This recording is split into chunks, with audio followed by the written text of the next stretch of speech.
একটা জিনিস ফলো করেছি যে ইন্ডিপেন্ডেন্স ডের দিন না, হ্যাঁ কাঁচা ডিম খেত। এই যে এই ছবিটা তুলেছিলাম মোবাইলেই, অনেক ছবি তুলে আমি বেরিয়ে যাচ্ছিলাম, তারপরে এদের ঘরের দিকে তাকিয়ে দেখুন, যা যা যা ফ্যান বুঝি কি করবো, বন্ধ করে দেবো। Good morning everyone, happy independence day. কাল রাতে আমরা তো গিয়েছিলাম রাত্রি দখলে, তো ফিরেছি অনেক রাত্রে, রাত্রি 2টো নাগাদ। ঘুমিয়ে টুমিয়ে আজকে সকালবেলা উঠে প্রেরণা চলে গেছে কাজে, ও টিউশনে চলে গেছে। আর আজকে আমাদের ছাদে মন্দিরে চলছে পরিষ্কারের পালা। ঠাকুরঘরের সমস্ত বের করা হয়েছিল, এই টেবিলটা পর্যন্ত বের করা হয়েছিল, এটা এখন পরিষ্কার করা হলো। টেবিলের জায়গায় চলে যাচ্ছে। আর এইখানে যে দেখছেন এই উলটপালট, আরো অনেকটা বেশি উলটপালট হয়েছিল। বাবা ভাই সকাল থেকে উঠে আজকে ঠাকুর ঘর পরিষ্কার করছে। আচ্ছা, আমি একটা জিনিস ফলো করেছি, আমাদের ছাদে নাই বর্ষাকালের জন্য চারিদিকে আমার বাবা দড়ি লাগিয়ে রেখেছে।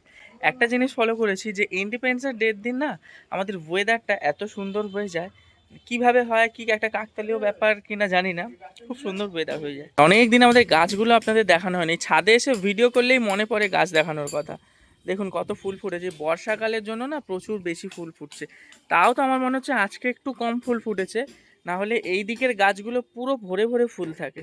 আমাদের যা ফুল হয়, আমাদের ফুল না কিনলেও চলে, কিন্তু যেহেতু বেলপাতা তুলসী পাতা এগুলো দরকার হয়, তাই প্রত্যেক দিনই বাবা ফুল নিয়ে আসে। সবগুলোর মধ্যে আমার বেস্ট লাগে কোনগুলো জানেন? এই যে পঞ্চমুখী জবাগুলো, এই কুড়িগুলো হয়ে আছে দেখছেন, এগুলো ফুটলে এত বড় বড় হয় আর একদম লাল টকটকে, এত সুন্দর লাগে দেখতে। এদিকে এরা গোছগাছ কমপ্লিট করার পর আমি পুজো করতে বসবো, কারণ ভাই আজকে অনেক খাটাখাটনি করেছে, ও বলছে পুজোটা নাকি ও দেবে না, আমাকে দিয়ে দিতে হবে। মন্দির আমার এই সাইডে সব ফাঁকা ছিল, বুঝেছিস তো, পোকা মাকড় সব ঢুকছে, কি নোংরা লাগছে দেখতে। এগুলো সিমেন্ট করেছো তুমি? সব সিমেন্ট করে দেখ, ভর করে কত সুন্দর লাগে এবারে। হ্যাঁ, এইখানটায় পোকা মোকা ঢুকে যেত, কেন্ন ফেন্ন ঢুকে, একদম যেরকম ফাটা ছিল তো আঙুল ঢুকে যাচ্ছিল। ওই সাইডেও করেছে আমার বাবা। দেখুন মন্দিরের দু সাইডে সিমেন্ট করেছে, আবার ছাদের ওখানেও করেছে না, নর্দমার ওখানে। হ্যাঁ, একটু জল চলে আসে, আর টাইম বেরো শুকাতেই দিলাম না, জল ঢেলে দিলাম। ও ঠিক। আর আমার মায়ের আবার শরীর বিগড়েছে, কাল রাত থেকেই বিগড়েছে, আজকে সকাল থেকে বেশি দেখছি উঠতে পারছে না, শুয়েই আছে। বললাম কি হলো, মাথা ঘুরছে? বললো হ্যাঁ, মানে ও কিছু হলেই ওনার আগে মাথায় অ্যাটাক করবে, মাথা এমন মাথা ঘুরবে যে বিছনা থেকে উঠতে পর্যন্ত পারবে না। আর আলতা সিঁদুরগুলো এখানে কেন? হ্যাঁ, এই আলতা সিঁদুরগুলো পিঁপড়ে ভর্তি, পিঁপড়ে? লাল পিঁপড়ে হয়ে গেছিল সব। ও রোদ্দে দিয়েছে ওগুলো, ওর জন্য? হ্যাঁ। ওগুলো জলে দিয়ে দেবো, ওগুলো আর মন্দিরে ঢোকাতে হবে না। লাল। দিন পরে কালী পুজো আসছে, কালী পুজো আবার আলতা সিঁদুর মায়ের ভরে যাবে, ওগুলো তাহলে জলে দিয়ে দাও। চলুন আমি মন্দিরে ঢুকি, আমি গোছগাছ শুরু করি, কারণ 12টা বাজতে যায়, বারবেলার আগে আমাদেরকে পুজো শেষ করতে হয়। খুব কম আমরা 12টার পরে পুজো করি, হয়তো খুব কাজ পড়ে গেল, মায়ের ভোগ বানাতে দেরি হয়ে গেল, সেই দিনগুলো হয়তো 12টা বেজে যায়, নাহলে বারবেলা 12টায় পড়ে যায়, তো উচিত বারবেলার আগে পুজো দিয়ে দেবো। আমরা অনেকবার ভেবেছি জানেন তো মন্দিরে ঠাকুর মশাই রাখবো, কিন্তু ঠাকুর মশাইকে এত পরিষ্কার করে করবে বলুন তো? এই যে আমার ভাই দেখছেন, এই যে মুছছে, এটা 4 নম্বর বার মুছছে। মানে যতবার আমরা পা দিই ততবার মন্দির মুছি, মাকে সুন্দর করে মানে যত্ন করে যে আমরা করি, এটা তো আর ঠাকুরমশাই করবে না। ওর জন্য আমাদের মা এত শেয়ানা উনি, তাই ঠাকুরমশাই রাখতে দেয় না, বলে তোরাই খাটবি, তোরা ভালোভাবে করতে পারবি, ঠাকুরমশাই তো আর এত যত্ন করে ওনাকে সেবা করবে না। এখন বাজে বেলা 1টা, আর আমার মা স্বাধীনতা দিবসের দিন দেখুন না স্বাধীন হয়ে গেছে, 1টার সময় জাস্ট এখন ভাত বসালো। আচ্ছা বন্ধুরা, মর্নিং। বাবু বাবু বাবু বাবু বাবু, যা যা যা ফ্যান বুঝি কি করবো, বন্ধ করে দেবো এ না, তাহলে? ওটা খুলতে পারবে না। হ্যাঁ, তা আগে বলবে তো, পড়ে যাচ্ছে ধপ ধপ করে, তা আবার চালাতে হবে, গ্যাসই বন্ধ করে দিয়েছি। কি তো ওদিকে ওদিকে আরে বাবা এত বললে হয় নাকি, আগে গ্যাসটা জ্বালিয়ে দিই। ও, ভাত বসিয়ে তুমি নিচে, আমি যদি এখানে না থাকতাম কি করতে? তা তো দারুণ করে উঠতে হতো। আর কি বলতে যাচ্ছিল? আর বন্ধুরা, আপনাদের কাকিমা 12 মাসের রুগী, আজ কাল রাত থেকে আবার মাথা ঘুরছে। মাথা ঘুরছে, আমি এটা বলেছি তোমার যে শরীর খারাপ, তার জন্যই আমাদের রান্না দেরি হচ্ছে। এখানে কি আছে এটা? এটা আছে চিংড়ি মাছ আর গাঁটি কচু। না, ওর মাকে বলেছিলাম যে আমার গাঠি কচু সব বের করে আপনি একটু নিয়ে যান, নিয়ে গিয়ে রান্না করে দেবেন। ও মানে তোমার বিয়াই দিয়ে গেছে এটা? হ্যাঁ। আর তুমি রান্না করবে না কিছু? আমি ওই পাবদা মাছটা ঝাল করব। আজকে 2 রকম মাছ, কই পাবদা?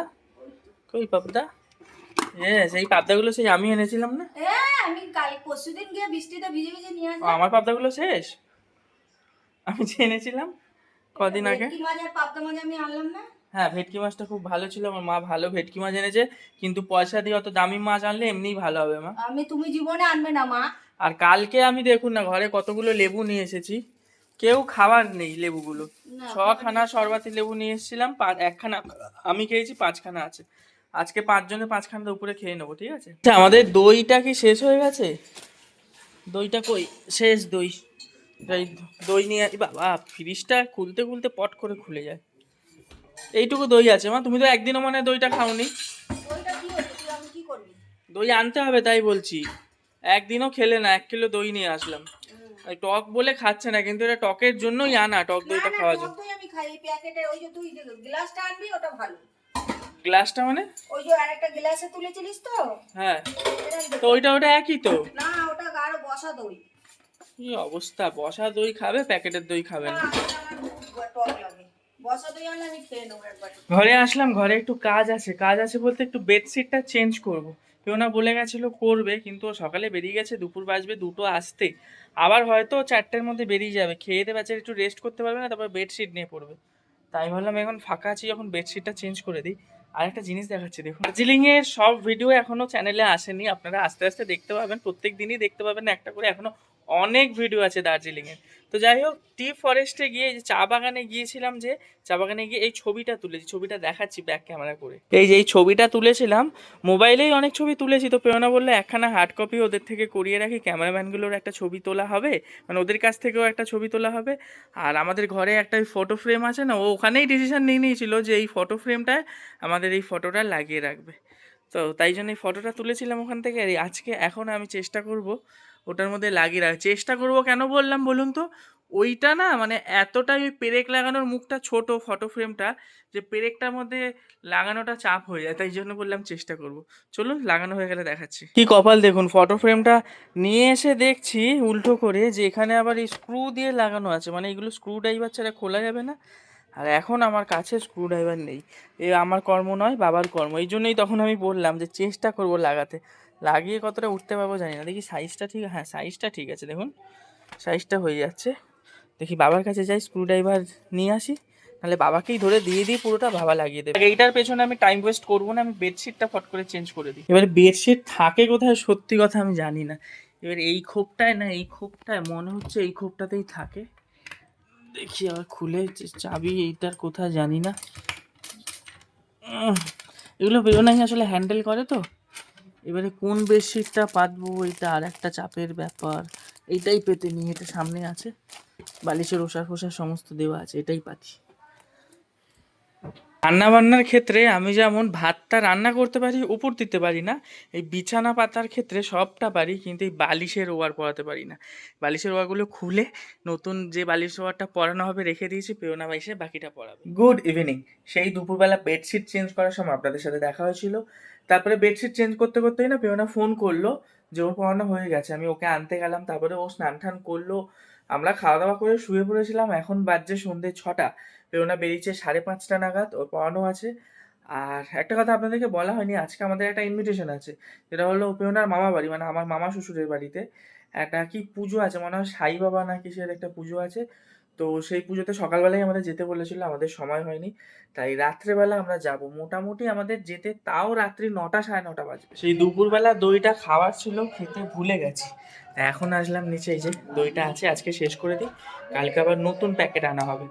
আর এই কদিন ধরে ঘরে তো সব সময় টিভিতে এই খবর চলছে, এই আরজি করের জাস্টিস নিয়ে সমস্ত, মানে 24 ঘন্টাই বলতে গেলে আমাদের এখন টিভি চলছে, টিভিতে খবর এই যে সারা দিন চলছে। আমার মা সারাদিন এরকম হাই তুলতে থাকে, ক্যামেরা অন করলেই হাই তোলে।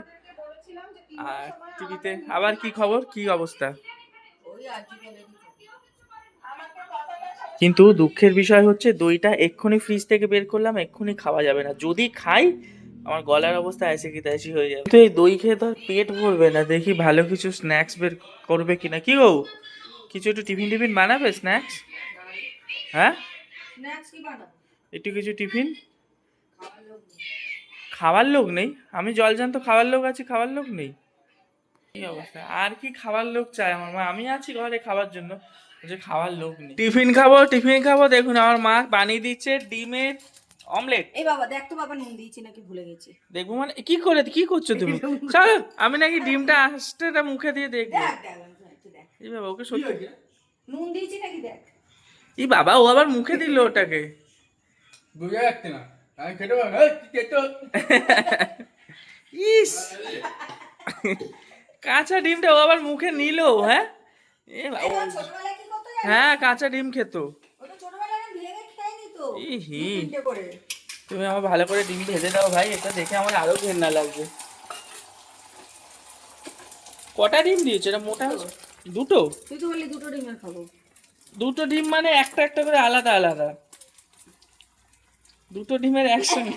ঘুষি মারবো নাকে করে, নাকটাই ফেটে হ্যাঁ একটা, এই দুটো হলে তো মোটা হয়ে যায় যাবে। জিনিসটা। মোটাই খাও। ও বাবা, তুমি বেশি নাকি? একটা একটা করে সেপারেট হলে আমার দাঁত মারছে। সত্যি। তুই তো ছোটবেলায় খেতিস রে। হ্যাঁ ছোটবেলায় ও গলায় ঢেলে নিত, খেয়ে নিত, তুমি এখন আঙুলে করে দিয়ে দাঁত মারছে লাস্টেও। ইস, তুই খাবি? আগে ওকে দাও না, তাহলে তো করবো তোরটা। আজকে রাত্রে তো আমাদের নিমন্ত্রণ, তোমরা কি খাওয়া দাওয়া করবে আজকে? আমাদের রুটি নিয়ে আসবে রুটি তো কেনা, আর আর তরকা নিয়ে আসবো, নাহলে কুমড়ো আলু চচ্চড়ি করে নেবো। আজকে যাই হোক করে খেয়ে নেবে তাহলে। রুটি তরকারি নিয়ে আসবে, তার কুমড়ো আলু চচ্চড়ি কিছুই করতে হবে না, রুটিও কেনা তরকাও কেনা, ব্যাস। এবারে এবারে আর উল্টাতে পারছে না। এই বাবা, ডিমটার অবস্থা দেখুন কি করলো। এটা ভালো না, ফ্রাই প্যানটা এরম এরম করে কেউ? হাফটা ফার্স্ট ফোল্ড করে না, তারপরে উল্টায়। ফুল কি করি। অবস্থা, আমার মাকে আমাকে ডিম ভাজা শেখাতো, দেখুন ডিমটা কি করলো। বাবা মাকে নাকি শেখাবে? তাহলে এরম হলো কেন ডিমটা? এই জায়গাটা লেগে গেছে, আমার ভুল হচ্ছে কি, আগে কুচিয়ে নিলে ভালো হতো, এক চামচে না। এসেছি ভাইয়ের ঘরে, মামা শ্বশুর বাড়িতে যাবো। এবারে দার্জিলিং থেকে যে ওদের জন্য গিফটগুলো এনেছিলাম আজকেই নিয়ে চলে যাব, কারণ আবার কবে যাওয়া হবে না হবে। এইখানেই সবার সমস্ত গিফট রাখা আছে। এবারে বের করি, এই যে এই সোয়েটারটা দেখাচ্ছি কি কি আমি শ্বশুর বাড়ির জন্য গিফট এনেছি। এই যে এখানে আছে একটা সোয়েটার, এই যে এই সোয়েটারটা হলো আমার শ্বশুরমশাইয়ের জন্য। আর এখানে আছে দুটো মাফলার, এগুলো হলো দুই বোনের জন্য, পেওনার দুটো বোন আছে, সেই দুই বোনের জন্য দুটো মাফলার, আর মামার জন্য সোয়েটার। আমি না আর লেট করবো না, এবারে রেডি হয়নি, কারণ 8টা বাজে, 8:15-র মধ্যে পেওনার পড়ানো শেষ হয়ে যাবে। ও বলেছে নিউ ব্যারাকপুরের মোড়ে দাঁড়াবে, আমাকে এখন রেডি হয়ে মিষ্টি কিনতে হবে, তারপরে ওকে পিক আপ করে সোজা চলে যাব। আমি রেডি, একদম নর্মাল একটা টি শার্ট আর একটা জিন্স পরে নিয়েছি। আর চলুন বেরিয়ে যাই, রাস্তায় দেখা হবে। আমি বেরিয়ে যাচ্ছিলাম, তারপরে এদের ঘরের দিকে তাকিয়ে দেখুন আমাকে ডিমের অমলেট বানিয়ে দিল। নিজেরা কি খাচ্ছে একবার খালি দেখুন। এই দেখুন কি মোগলাই এনে খাচ্ছে আবার মায় বেটায় মিলে। মায়ের বেটায় না, ওর বলছে একটা খেয়ে পেট ভরবে না, ডিমের অমলেট, ও মোগলাই ভালোবাসে তাই নিয়ে। তাহলে তুমি আমাকেও বলতে পারতে তুই তো বললি খাবো না, না। তখন তোমাদের ওরকম পুরো প্ল্যান হয়নি যে মোগলাই আনাই হবে। এখন আমার যেই খাওয়া হয়ে গেছে অমনি মোগলাই এনে তুই তো এখন, ভারী খাবার খাস না। হ্যাঁ এখন ভারী খাবার তেলের খাবার আমি এখন বন্ধ করে দিই। এখন খা। না খাবো না, তোমরাই খাও। একটুখানি ছিঁড়ে দাও, ইচ্ছে করছে কিন্তু অম্বলের ভয় খাবো না। নিউ ব্যারাকপুর মোড়ে যে দোকানটা থেকে মিষ্টি নেবো ভাবলাম, ওই যে দোকানটা বন্ধ। এবারে যাওয়ার পথে কোনো দোকান থেকে নিয়ে নেবো, আর এখানে দাঁড়িয়ে ওয়েট করছি পেওনার জন্য, ও আসলে একসাথে বেরাবো। আজকে কিন্তু বেশিক্ষণ আমাকে ওয়েট করতে হয়নি, মোটামুটি 10 মিনিটের মধ্যে পেওনা চলে এসেছে। আর রাত্রি 9টার সময় একটা নিমন্ত্রণ বাড়ি যাচ্ছি, বুঝতে পারছেন। আজকের লেটটা যদিও পেওনার জন্যই হয়েছে, কারণ আমার ছুটি ছিল 15 আগস্টের জন্য, কিন্তু পেওনার কোনো ছুটিই ছিল না। এবারে বেরানোর সময় বললাম যে দোকানটা থেকে মিষ্টি নিয়ে যাবো ভেবেছিলাম, সেই দোকানটা বন্ধ। তো ভাবলাম মিষ্টি কোথা থেকে নেব, ভালো হবে কি না হবে। তো চলো আরুনসের আইসক্রিম নিয়ে যাই। আসলে গিয়েছিলাম একটা মিষ্টির দোকানে, কিন্তু মিষ্টিগুলো দেখে পছন্দ হলো না, আর ওরাও মিষ্টি খুব একটা খেতে চায় না, তাই আইসক্রিমটা দেখে মনে হলো না আইসক্রিম নিয়ে নিই, তাহলেই হয়তো শান্তি করে খেতে পারবো। প্রথমে নিচ্ছিলাম আরুনসের বড় একটা বার, আর ভাবলাম একরকমই নেবো, তাহলে ছোট ছোট মিশিয়ে অনেকগুলো নিয়ে নিই। এবার সন্ধেবেলা আমরা কোনো টিফিনপত্র করে বেরাইনি, আইসক্রিম দেখে মনে হচ্ছে আইসক্রিমটাই খেয়ে নিই, কিন্তু খালি পেটে ওরকম আইসক্রিম খাওয়া ঠিক হবে না, তাই পাশেই দেখলাম একটা পকোড়ার দোকান। এবারে দুজনেরই এত খিদে পেয়েছিল, মনে হলো আগে রাস্তায় কিছু খাই, তারপরে যাবো নিমন্ত্রণ খেতে। একদমই হালকা অর্ডার করেছিলাম, একটা চিকেন স্যান্ডউইচ আর একটা ভেজিটেবল চপ। খাওয়া দাওয়া করে আবার বেরিয়ে পড়লাম শ্বশুরবাড়ির উদ্দেশ্যে। আজকের জন্য বাই বাই।